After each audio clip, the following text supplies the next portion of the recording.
So I am about to hit Trailblaze level 50 in Honkai Star Rail, and I wanted to make a guide on what to do when preparing to hit level 50, because when you get to like the late 30s and early 40s, there's really not too much content to do outside of just building up your account. And as you can see, I hit 49 last night from when I'm recording this. So I've definitely like been through the like rank 40 grinding, and I'm going to talk about what exactly I feel like you should do once you hit the end of the main story. There's not too much content left, and you're really just trying to get that Trailblaze experience to get to the next Trailblaze level. So, first things first, I just want to also make it very clear, like if you're in like the low 30s, not low 30s, the low 40s, like maybe like high 30s as well, you may start to realize that like resources become kind of dry because level up materials will start to cost more. The traces end up costing a lot more.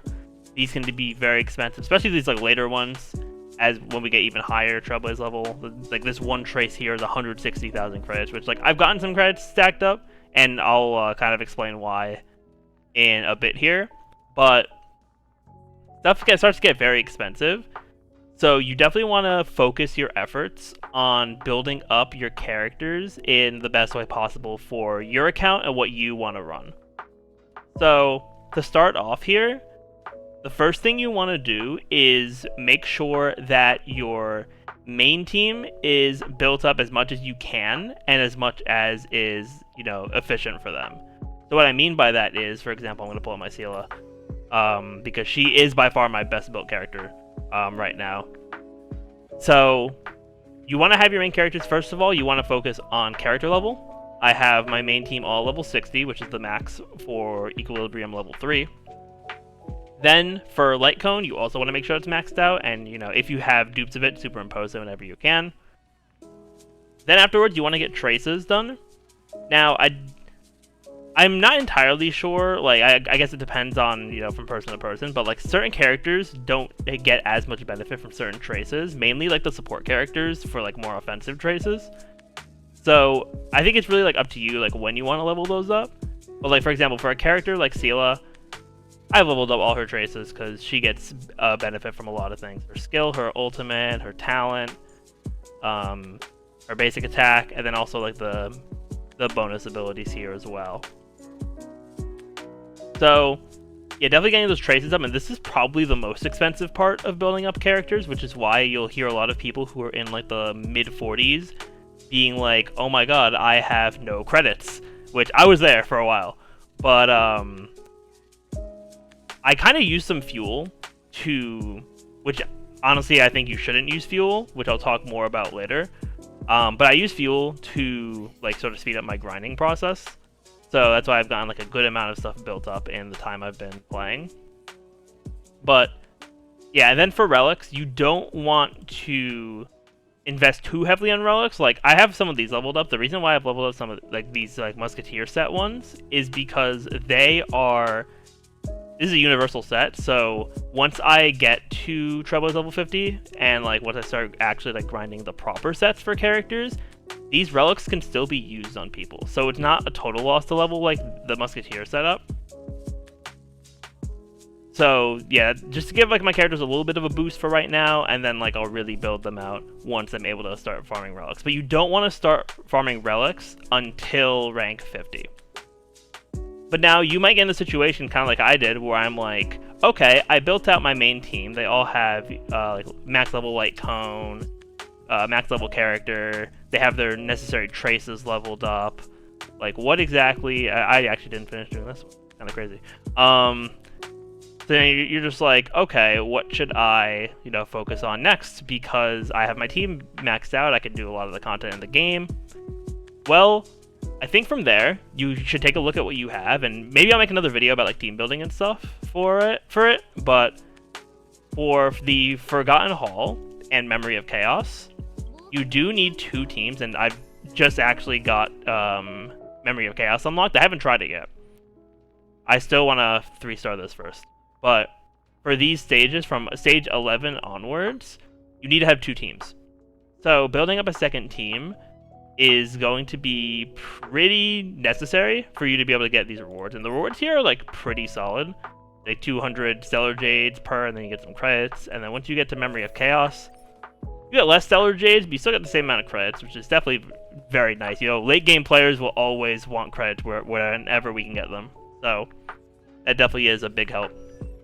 But yeah, so building up a second team is definitely good. So like the same kind of thing. Don't focus on relics too much, mainly for unless they're like either good or like transferable for when you end up building other characters in the future. Make sure level 60 for the character, level 60 on the light cone, and then make sure the traces go up. I still have more trace stuff to do on my secondary team, like they're not fully done, but that's okay for right now because of the secondary team, and they can still like perform at a decent level. But yeah, really just doing that and making sure you can have two teams. And now you might not be as like built up on your secondary team as I am once you hit rank 50, depending on when you started building up your first team.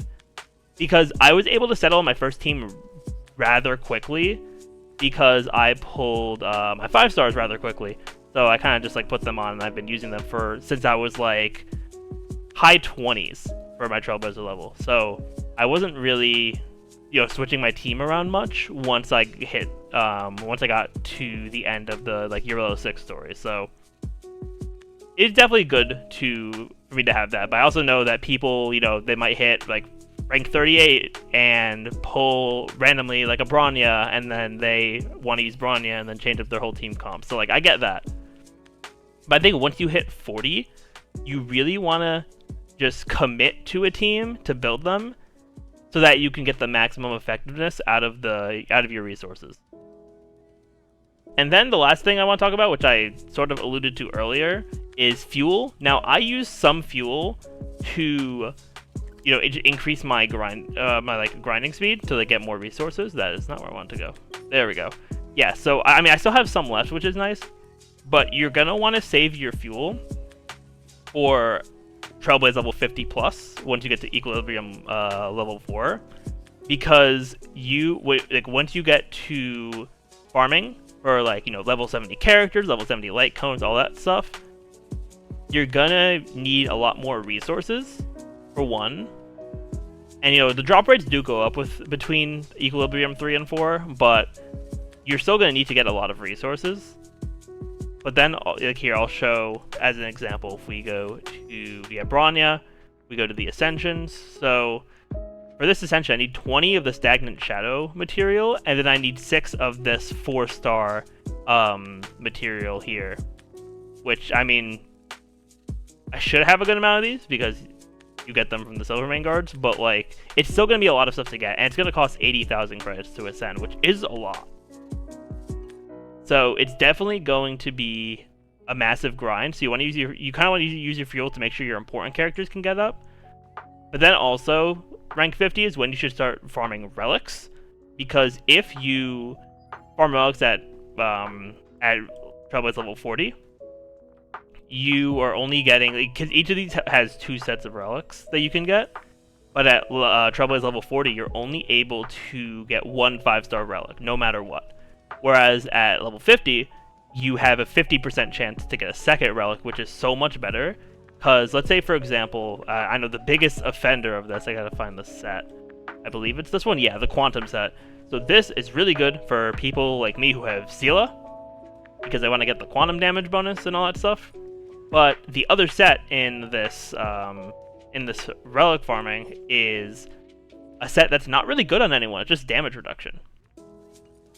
So if you're farming this domain, you're farming this cavern at rank 40, you could just get this, and then that run was basically worthless.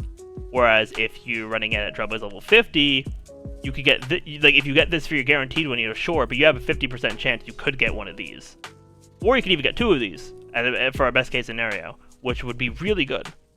So you definitely want to have your fuel for that, because relics, you know, there's very RNG dependent, because not only do you have to get the right set, you also gotta try to get like the best like main stats and substats, and it's just a whole big thing. It's a very similar system to Genshin, which like can be annoying, but also gives you something to farm for a long time. So I guess that's like stuff to do while we wait for like more patches and stuff.